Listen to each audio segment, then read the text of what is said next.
Chapitre 3, présentation du calcul des propositions et ses propriétés métalogiques. Disposant désormais du langage et du calcul des propositions, nous allons en proposer dans ce qui suit trois présentations principales, axiomatique, inférentielle et dialogique. Il restera alors à examiner les propriétés métalogiques de ce premier système logique. Présentation axiomatique du calcul des propositions, LPA minuscule. Euclide déjà avait eu l'idée d'une présentation quasi axiomatique de la géométrie et de l'arithmétique. Frege puis Russell ont proposé les premières axiomatiques rigoureuses de la logique formelle. Hilbert a formalisé l'axiomatique de la géométrie euclidienne. Prenons pour exemple le système axiomatique de Łukasiewicz. Il se présente d'abord comme une syntaxe constituée d'un alphabet et de 4 règles. Syntaxe, alphabet, symbole de proposition simple, PQR, connecteur, négation conditionnelle, symbole auxiliaire, déduction, séparateur et métasymbole de formule, A majuscule, BC. Règle de formation des formules bien formées, FBF. Toute proposition simple est une formule bien formée, FBF. Si A est une FBF, alors le contraire de A est une FBF. Contraire comme négation. Si A et B sont des FBF, des formules bien formées, alors A est une FBF pour B. Seules les formules engendrées par les règles précédentes sont des FBF, clause de fermeture. A conditionnel B. Ces règles de formation permettent de distinguer entre formules douées de sens, meaningful, bien formées, et les formules dénuées de sens, meaningless, unsinnig, mal formées. On peut construire l'arbre syntaxique qui décompose selon les règles de bonne formation les formules de proposition simples. A l'inverse, il serait facile de montrer que la formule P négation conditionnelle Q est dénuée de sens en ce qu'elle ne peut pas être engendrée par les 4 règles de la syntaxe. Quoique très simple, cette syntaxe fournit une définition inductive de toutes les FBF possibles. Elle permet d'engendrer une infinité de FBF. Ce pouvoir génératif infini provient de ce que les règles sont récursives. Elles peuvent être utilisées dans l'ordre que l'on veut et de façon réitérée. Frappé par la simplicité et l'extrême puissance de cette syntaxe, le linguiste Noam Chomsky eut l'idée de recourir à ce modèle logique pour formaliser la grammaire générative de la langue naturelle. Faire une phrase, c'est inventer une structure grammaticale en utilisant la récursivité des règles. 1957 dans Structure syntaxique. En ces règles se résume la grammaire de notre langue, sa syntaxe. Le langage du calcul des propositions se définit alors vraiment comme langage formel. Artificiel, il n'utilise pas les unités du langage naturel, il est construit. Formel, il est bien construit en ceci qu'il respecte des règles de bonne formation. Ces règles permettent de contrôler la structure des formules. Ainsi peut-on définir la profondeur syntaxique de chaque formule à partir du nombre d'opérations requises pour la décomposer en ses propositions simples. Si on assigne à la négation le poids 1 et au connecteur le poids 2, la profondeur est la somme des poids de chaque occurrence. Tel quel, le langage des propositions est complet. On peut toutefois lui adjoindre les définitions des connecteurs non primitifs de façon à simplifier les formules. Ce sont de pures conventions d'écriture. En fait, ces définitions jouent à la fois un rôle de règle de formation pour l'introduction de nouveaux symboles et de règles d'inférence dans la mesure où est autorisée la substitution du définissant au défini. L'alphabet, les règles de formation et les définitions produisent le langage des propositions.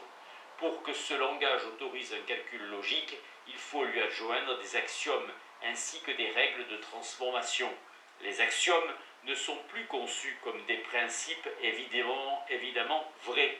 Pascal considérait que les premiers principes sont connus par le cœur, Frege qu'il exprimait les lois de l'être vrai et Russell qu'on les connaissait directement par acquaintance. Ceux de Lukasiewicz déterminent le fonctionnement du conditionnel et en constituent une définition implicite. La converse de la loi de contraposition met en jeu des métavariables. Ce sont en fait des schémas d'axiomes. Ils furent introduits par von Neumann dans Zur Hilbert'schen Beweistheorie 1927. Par licence, nous parlerons d'axiomes. Il dispense d'énoncer toute règle de substitution. Nous le ferons cependant pour plus de clarté. Règle de transformation des FBF. Règle de substitution 1. Dans une formule valide A, on peut substituer à chaque occurrence d'un symbole B un autre symbole quelconque E pour obtenir une nouvelle formule valide. On pourra procéder à autant de substitutions que de symboles propositionnels contenus dans la proposition de départ. 2. Règle de détachement.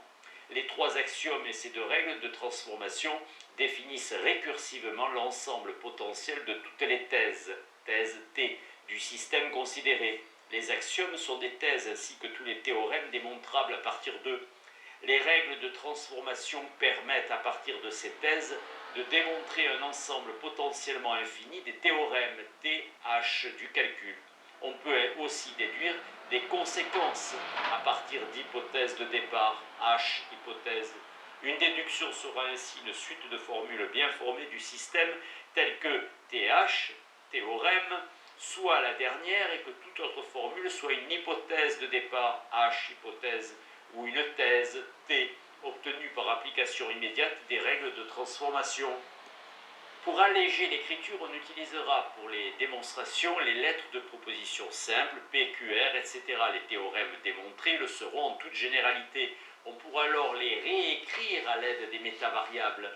Ils constitueront au même titre que les axiomes, des thèses du système pouvant être utilisées à leur tour pour démontrer de nouveaux théorèmes. Ils interviendront alors comme lemme, LE2MES, dans la nouvelle démonstration. En toute rigueur, démonstration et déduction étant relatives au système syntaxique considéré, on devrait alors à chaque fois spécifier qu'une formule est démontrée dans le système considéré. Exemple de démonstration dans LPA, le principe d'identité est démontrable. Ainsi, la loi d'identité que les anciens prenaient pour un principe, c'est-à-dire une vérité première indémontrable, devient dans le système de Lukasiewicz un simple théorème qui s'écrit en toute généralité. Aristote n'explicita pas le principe d'identité, étant pour fondamental le principe de non-contradiction, du principe de contradiction chez Aristote de Lukasiewicz, dans le chapitre le principe de contradiction et le principe d'identité. Dans la page des PM Principia Mathematica, reproduite ici, même à la fin de l'avertissement, on trouve précisément les démonstrations de l'identité et du tiers exclu. PM Principia Mathematica de Russell et Whitehead. De même, le tiers exclu est démontrable à partir de l'identité. Le théorème de double négation, qui sert de lemme, est démontré. Et ainsi utiliser la substitution des termes, on utilise ainsi la substitution des termes définis. À l'instar de l'identité et du tiers exclu, les autres lois du calcul des propositions s'avèrent des théorèmes démontrables dans le système de Lukasiewicz. Exemple de déduction dans LPA, hypothèse, deux hypothèses, 1, P hypothèse, 2, P conditionnel Q, deuxième hypothèse, 3, Q, quatrième Q conditionnel R hypothèse, donc 5, R. On obtient bien la proposition R à partir de 3 hypothèses. On remarque que cette fois la déduction fait appel au premier axiome en plus des hypothèses. 1, P hypothèse, P de la deuxième, P conditionnel de Q conditionnel P, donc 3 Q conditionnel P. Métathéorème de déduction, démontré par Herbrand dans sa thèse en 1930. Le théorème de déduction, noté TD, s'énonce. Sous sa forme généralisée, est bien un métathéorème qui régit l'usage des déductions. de A, on peut déduire B si et seulement si on démontre la proposition conditionnelle A conditionnelle B. On passe donc du niveau métalogique au niveau du langage logique et réciproquement. Un tel métathéorème est d'un grand secours dans les démonstrations. Il permet de les simplifier en recourant à des hypothèses initiales. Dans Écrit logique pour une démonstration dans le système de Lukasiewicz et chez Martin pour une démonstration de la version sémantique. Soit à démontrer la loi de négation de l'antécédent, ex falso sequitur cold libet, par simple application du théorème de déduction, on obtient la démonstration souhaitée. Sémantique.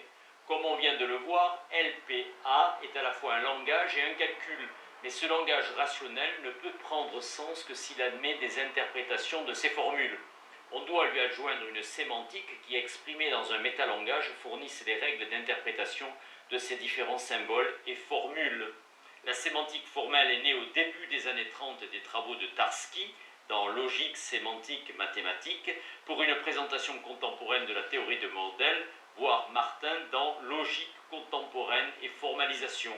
Schématiquement, elle peut se résumer en 5 définitions sur la définition des concepts de modèles et de conséquences logiques, voire Tarski dans Sur le concept de conséquences logiques. 1. L'interprétation d'une proposition est l'assignation d'une valeur de vérité à chaque proposition simple et de leur signification vériconditionnelle usuelle au foncteur propositionnel. 2. Vrai pour une interprétation.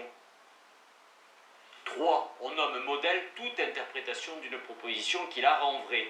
4. A est une proposition logiquement valide, si et seulement si A est vrai pour toute interprétation possible. 5. Une proposition B est conséquence logique d'une proposition A, si et seulement si tout modèle de A est modèle de B. Ainsi, la signification précédente du conditionnel Q est vrai. Une tautologie peut être considérée comme une conséquence logique sans prémisse. Il apparaît ainsi que les définitions de la sémantique correspondent directement aux règles de la syntaxe logique. À la règle de formation d'une proposition conditionnelle correspond la règle sémantique de son interprétation. La démonstration syntaxique correspond à la conséquence logique, etc. De même, comme les règles syntaxiques, les règles sémantiques sont définies récursivement. Elles valent donc aussi pour une infinité potentielle de formules. Quoique nettement distinguées, les dimensions syntaxiques et sémantiques s'articulent pour faire d'un système logique autre chose qu'un jeu insignifiant d'inscription et en permettre l'interprétation et l'application. La métalogique confirmera cette relation étroite entre syntaxe et sémantique en calcul des propositions. Les concepts centraux d'interprétation et de modèle illustrent la table de vérité de la loi d'identité. Chaque ligne attribuant une valeur de vérité à la proposition A en constitue une interprétation possible. L'interprétation fournit un modèle de la formule puisqu'elle la rend vraie. Comme c'est aussi le cas, la formule est valide. Toute interprétation en est modèle. Mais les concepts d'interprétation et de modèle peuvent s'étendre à tout le calcul logique et pas seulement à l'une de ces formules. Ainsi, une théorie ou une application est modèle du calcul propositionnel si l'interprétation qu'elle fournit de ces formules est telle que les axiomes et les théorèmes du calcul sont valides. Pour cette interprétation, il faut en toute rigueur ajouter que les règles de déduction doivent y conserver la validité et qu'il doit exister au moins une formule du système qui ne soit pas valide pour l'interprétation considérée. Martin.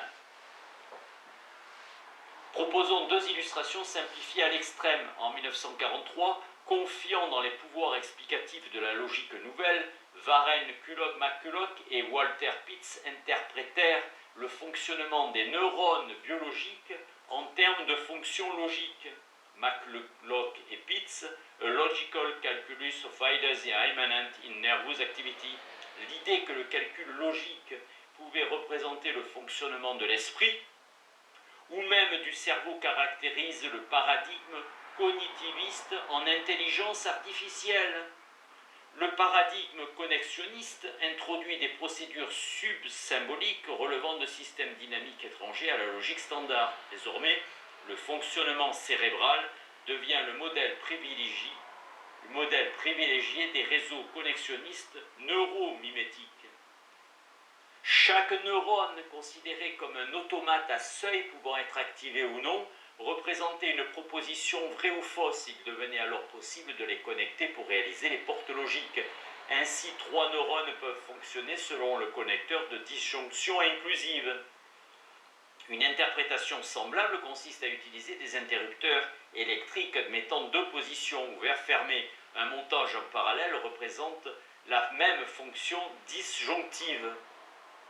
Le courant passe dans les 3 cas où l'interrupteur A ou l'interrupteur B est fermé. Le calcul propositionnel permet alors de résoudre des problèmes de construction de circuits électriques pour un autre exemple. Ces interprétations relèvent de théories appliquées. Toutefois, les calculs logiques peuvent parfaitement admettre pour modèle des théories pures. Ainsi, en algèbre booléenne, n'admettant que les valeurs 0 et 1, l'équation A plus B égale 1 est modèle de la disjonction. On a 1 plus 1 égale 1. Nous recourons souvent au calcul des prédicats polyadiques à des modèles arithmétiques. Démonstration par la méthode des modèles. Le recours à la théorie des modèles permet souvent une démonstration aisée des métathéorèmes. Prenons par exemple les métathéorèmes de déduction. On sait que sous sa forme syntaxique la plus simple, il s'énonce A, déductibilité B, si et seulement si, déductibilité de A, conditionnel B. Sémantiquement, il se traduit par A, équivalence B, si et seulement si, équivalence de A, déductibilité de B. Sa démonstration se fait aisément. Ayant ainsi démontré la vérité des 2 conditionnels, on a démontré l'équivalence. Économie axiomatique. La première axiomatique du calcul propositionnel fut proposée par Frege dans sa Begriffsschrift en 1879. Elle admettait pour connecteurs primitifs la négation et le conditionnel, comportait 6 axiomes ainsi que les règles du modus ponens et de substitution. Ce mode déductif de présentation fournissait le petit noyau de lois et règles qui permettait de dériver potentiellement l'infinité des théorèmes du système. L'axiomatique proposée en 1929 par Lukasiewicz, que nous venons d'adopter, en constitue une simplification. Avec les mêmes connecteurs primitifs, elle ne comporte plus que 3 axiomes souvent reprises. Elle représente un bon compromis entre les exigences pratiques de facilité d'emploi et celles théoriques d'économie. En effet, il est toujours possible de diminuer le nombre des connecteurs primitifs et des axiomes. Ainsi, à partir de l'unique connecteur d'incompatibilité inventé par Schaeffer, Jean Nicode a construit une axiomatique ne comportant plus qu'un seul axiome. Les auteurs des Principia Mathematica ont, dans l'introduction de leur seconde édition, adopté cette axiomatique.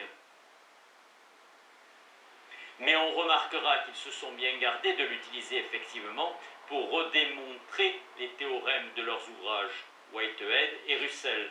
D'une extrême élégance théorique, l'axiomatique de Nicode s'avère rapidement inutilisable dans la pratique tant la lecture des formules en est compliquée. Pour éviter complication, certains proposent une solution radicale, supprimer tout axiome. C'est ce que réalise la présentation inférentielle du calcul propositionnel.